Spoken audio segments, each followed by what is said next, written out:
Good morning, good morning! Dito tayo ngayon sa NLEX. Ngayon, nagpe-prepare tayo ng sa mga donation natin. Continuous to doon sa Guinness World Record natin. 55th anniversary ng Euratex. Ang maswerte na bibigyan natin is Bethany House Santo Niño Orphanage. Ngayon, papunta tayo ng Giginto, Bulacan. So, abangan nyo yung pag-turnover namin dun sa orphanage. Alright guys, mga beautifuls, see you!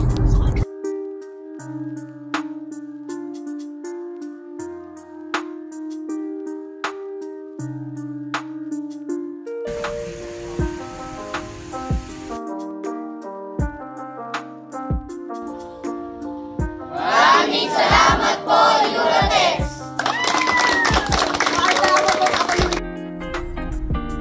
Yun nga guys, at saka mga beautifuls, tapos na po tayo ng distribution dun sa donation natin. Kanina akala ko isa lang, so dalawa pala. So kaninang umaga nagdiretso tayo dun sa Bostos, Bulacan. Yung charity na binigyan natin sa bahay at yaman ni San Martin de Pares. Nagbigay ho tayo ng 50 mattresses doon.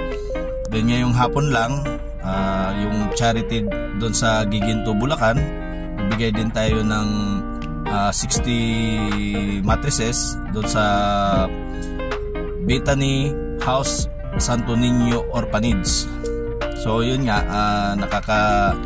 nakaka-touch din yung ginawa natin, kasi pag nakita ninyo yung mga bata na alam nyo yung nahiwalay sa mga magulang, parang hindi ko na patatagalin, pero yun, part pa rin to dun sa 55th anniversary ng Euratex, kaya sila yung mga napili nating mga charity.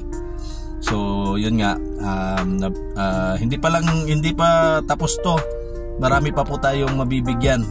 Hindi lang po yung kaming team, marami pa pong team ang namimigay sa ngayon.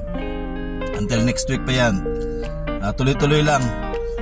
Tsaka salamat din kami sa mga boss namin na pagtitiwala na kami ang maatasan sa pag-distribute ng mga donation.